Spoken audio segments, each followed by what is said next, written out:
Të dashur qytetarë, të nderuara media dhe gazetarë të pranishëm, konsideroj se është bërë mjaftueshëm e qartë që opozita në Kosovë nuk ka qëllim tjetër përveç se bllokimit. Tash sa kohë, sjelljet e kësaj opozite janë krye kaput jo shtetërore dhe anti-institucionaliste. Ajo është interesuar vetëm një gjë: bllokimin e qeverisë sonë, e cila në këtë mandat ka rezultat historik. Në këto rrethona e gjithë kjo blokad opozitare përmes bojkotit të seancave plenare nuk mund të quhet ndryshe pos mosnjohje e rezultatit zgjedhor dhe vullnetit popullor të shprehur qartë me 28 dhjetor të vitit që lan pas, si asnjëherë më parë, me 51.1% për lëvizjen vetëvendosje. Dëshmi për blokadën është edhe një fakt tjetër për ta kundërshtuar pakon ekonomike për qytetarët, pra rishikimin e buxhetit, përkatësisht përballjen me inflacionin 2.0, u mobilizuan të gjithë përfshirë edhe listën serbe, kurse për president nuk po vinë as në sallë.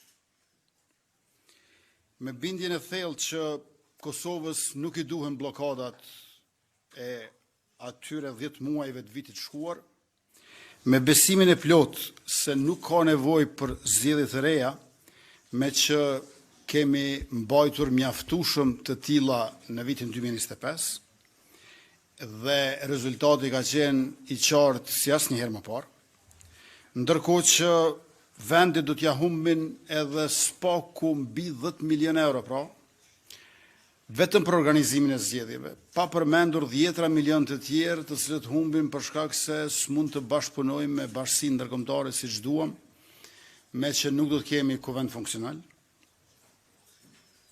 Dhe duke pasur parasysh edhe rrethona të rënduara globale, ne i kemi bërë të gjitha përpjekjet që vendi ynë të mos shkojë në zgjedhje të përsëritura e të panevojshme. U përpoqëm për një kandidat konsenzual, por ishte e pamundur. I ftova disa herë në takim kryetarin e LDK-s Abdi Gjiku, kryetarin e PDK-s Hamza. Ndonë se nuk ofruan asnjë propozim, në vazhdimsi jam unë ai që kam ofruar propozime edhe me emra konkret, pa tjetër me funksione për ta, por morëm veç se refuzime. Ne propozime, ata refuzime. Të shtunën e bëm edhe një haptutje. Kërkuam nga subjektet politike PDK dhe LDK që së bashku të sillnin 3 emra, ku përveç nënshkrimeve njërin edhe do ta votonim. Ju e dini që as PDK e as LDK nuk kanë deputet për të propozuar kandidat tyre. LDK-ja mund të propozoj një gjysmë kandidati, sepse i ka 15 deputet e nevojitën 30. Ndërkaq PDK-ja mund të propozoj 2/3 e një kandidati, me qenë se i ka 22 deputet e nevojitën 30. Por ato dyja bashk mund të propozojnë një kandidat. E ne u thamë, ja po bëmë edhe ne bashkë me juve, e le t'i propozojmë 3 kandidat që të gjitha propozimet tuaja, ju propozoni emra, ne u japim mbështetjen në seancë plenare. Asnjë propozim e shtym afatin për t'ju dhënë kohë shtesë, kot sepse refuzim sërish. Dje ftuam debat parlamentar për çështjen e zgjedhjes së presidentit. Ju e keni parasysh që mos arria as t'i takoj. Filluan të refuzojnë o takimet me mua. Atëherë, mirë pra, le të bëjmë debat parlamentar për situatën që ndodhemi. As në debat nuk erdhen. U detyruam të flasim ne me qytetarët, nuk erdhen debat. Nuk erdhen takim, nuk erdhen debat. Ne propozime, ata refuzime. 2 kandidatët, Glauko Njufsa dhe Fatmire Mulhoxha Kolçaku, u hapën rrugë duke u tërhequr nga kandidatura. Edhe një hap tjetër u bën brëm. Në këtë mënyrë, edhe një mundësi për propozime të reja nga opozita, sërish asgjë refuzim përsëri. Në këto rrethona, me qëllim që vendit të japin presidentri, që institucionet mos kenë nevojë për një rilegjitimim të tyre përmes një procesi të ri zgjedhor, nga i cili ka fare pak muaj që kemi dalë tashmë, ofruam edhe 2 propozime tjera, ku së paku për njërën prej tyre ka konsenzus shoqëror për atë që përfaqëson. Si kandidate nxorëm 2 gra, profesoreshën Hatixhe Hoxha dhe doktoreshën Feride Rushiti. Kur zonja Feride Rushiti nderohej e nominohej për çmime prestigjioze dhe ndërkombëtare, shumë deputet opozitar mburreshin me të përmes postimeve në rrjetet sociale.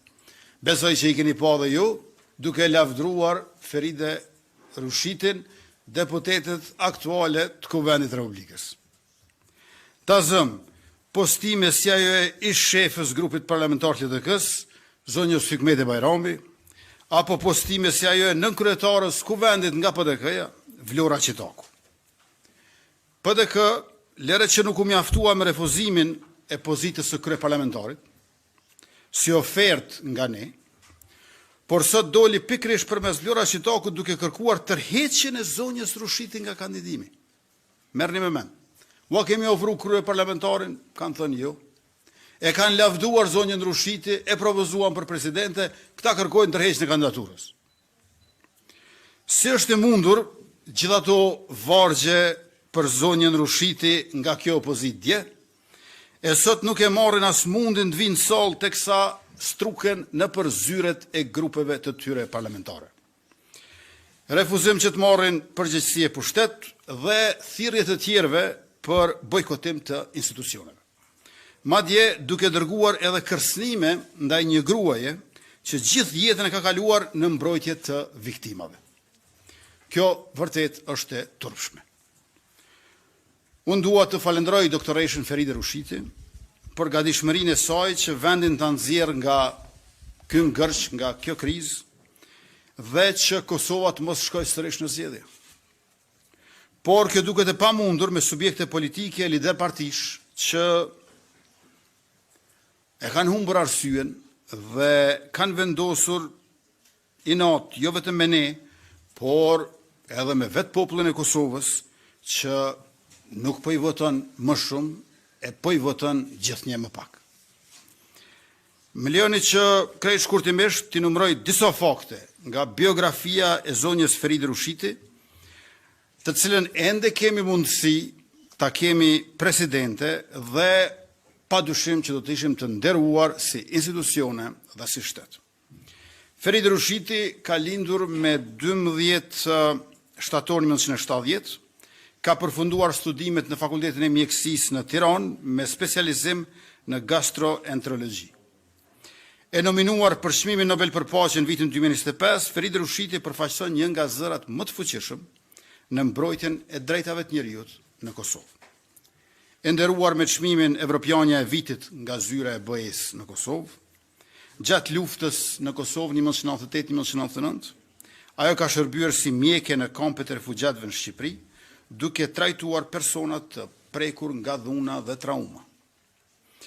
Puna e saj ka ndikuar drejt për drejt në jetën e mbi 18.000 përfituesve, përfshirë mirat mbjetuar dhunës seksuale gjatë luftës, një nga kategoritë më të stigmatizuara në shoqërinë kosovare. Ajo ka ndarë përvojën e Kosovës si model për vendet që përballen me pasojat e konflikteve, përfshirë Irakun, Ukrainën dhe Kolumbinë. Padyshim që doktoresha Rushiti është lidere në shoqërinë tonë civile. Ajo është vlerësuar për këtë edhe me çmimin prestigjioz International Women of Courage Award, i akorduar në vitin 2018 nga Departamenti i Shtetit i Shtetit Bashkuar të Amerikës në shenjë njohje për guximin dhe përkushtimin e saj në mbrojtjen e drejtave të njerëzit. Pra kandidate jo partijake, më përfaqësuese, më konsensuale, profesionaliste, kombëtarisht, me një kauzë fisnike, përgatitur dhe me emër të njohur ndërkombëtarisht, se sa Feride Rushitin këto rrethona vështirë të gjendet. Për fund, para se t'ua jap fjalën juve për pyetje, unë kam edhe një herë thirrjen për opozitën të vinë në kuvend, sepse kuvendi është shtëpia e deputetëve, të ofrojnë zgjidhje sepse këto bllokime nuk çojnë askund dhe të marrin pjesë siç i kanë votuar qytetarët që përfaqësohen prej tyre, sepse nuk i ndihmojnë institucioneve dhe shtetit të Kosovës me bojkot e bllokim. Edhe një herë në seancën e orës 19 presim në këtë vazhdim të kemi edhe deputetët e opozitës të cilët e kanë vendin në kuvend. Faleminderit.